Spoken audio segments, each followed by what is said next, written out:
రాజధాని నగరంగా అమరావతిని కొనసాగిస్తాం. 2019 ఎన్నికల సమయంలో ప్రతిపక్ష నేతగా జగన్ చేసిన ప్రకటన ఇది. ఏపీకి 3 రాజధానులు ఉండాలి. విశాఖను పరిపాలనా రాజధానిని చేస్తాం. నేను విశాఖలోనే కాపురం పెడతా. 2019, 2024లో ముఖ్యమంత్రి హోదాలో జగన్ చెప్పిన మాట ఇది.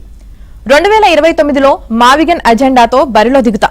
మేనిఫెస్టోలోనూ రాజధానిగా మావిగన్ను చేరుస్తామంటూ 2024లో చిత్తుగా ఓడిపోయాక తాజాగా జగన్ చేసిన ప్రకటన ఇది. ఇలా పూటకో మాట, ప్రతి 5 ఏళ్లకోసారి రాజధాని విషయంలో కుప్పిగంతలు. మాట తప్పను, మడమ తిప్పను అని గొప్పగా చెప్పుకునే జగన్ రాజధానిపై చేస్తున్న ప్రకటనలపై సామాన్యులే కాదు, ఆయన పార్టీ కార్యకర్తలు, నాయకులు సైతం విస్తుపోతున్నారు.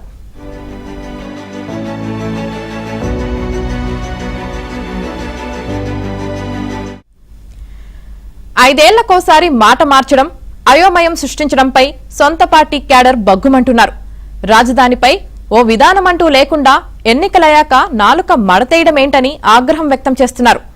వైసీపీ అరాచక పాలనపై కన్నెర్ర చేసిన ప్రజలు 2024 ఎన్నికల్లో ప్రతిపక్ష హోదా కూడా దక్కనీయకుండా కేవలం 11 అసెంబ్లీ స్థానాలకే పరిమితం చేశారు. రాజధాని నగరంగా వ్యతిరేకించిన అమరావతిలోనూ, పరిపాలనా రాజధానిగా ప్రకటించిన విశాఖపట్నంలోనూ వైసీపీని చిత్తుచిత్తుగా ఓడించారు. అంతేకాదు 3 ప్రాంతాల్లోనూ ఇదే పరిస్థితి. అయినా జగన్ తీరులో మార్పు రావడం లేదని, జగన్ అడ్డగోలు నిర్ణయాల వల్ల తమ రాజకీయ భవిష్యత్తు భూస్థాపితమైపోతుందంటూ వైసీపీ నేతలు ఆక్రోశం వ్యక్తం చేస్తున్నారు.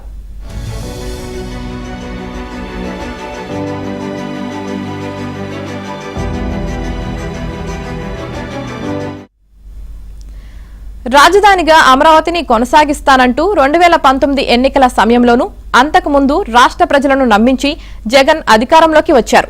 పాలనా పగ్గాలు చేపట్టిన వెంటనే రాజధానిపై విషం కక్కడం ప్రారంభించారు. 2014-19 మధ్య కాలంలో రాజధాని ప్రాంతంలో చేపట్టిన అభివృద్ధిని విధ్వంసం చేశారు. నిర్మాణాలను ఎక్కడికక్కడ ఆపేశారు. రాజధాని రైతులను తీవ్రంగా వేధించారు. అభివృద్ధి వికేంద్రీకరణ పేరిట 3 రాజధానులంటూ ప్రకటించారు.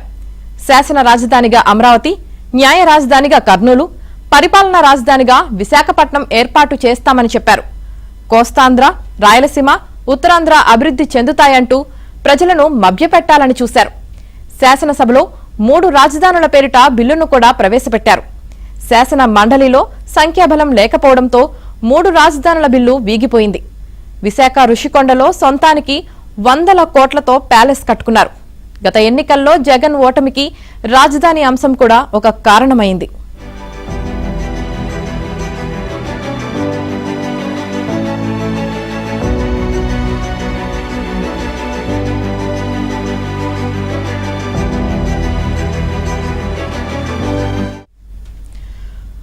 మూడు రాజధానులపైన మాట మార్చిన జగన్ ఆ మధ్య మావిగన్ అంటూ కొత్తగా ప్రకటించారు.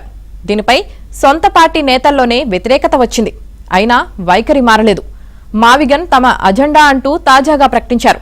అయితే జగన్ చేసిన మావిగన్ ప్రతిపాదనపై సొంత పార్టీ నేతలే మండిపడుతున్నారు. ప్రతి ఎన్నికకు రాజధానిపై అజెండా మార్చేస్తే జనం ఎలా నమ్ముతారని ప్రశ్నిస్తున్నారు.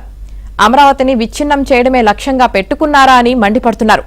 ఇలాగైతే వచ్చే ఎన్నికల్లోనూ మూల్యం చెల్లించుకోక తప్పదని వాపోతున్నారు. జగన్ ప్రకటన వైసీపీకి బూమ్రాంగ్ అయిందని ఆ పార్టీ నేతలు అసంతృప్తి వ్యక్తం చేస్తున్నారు.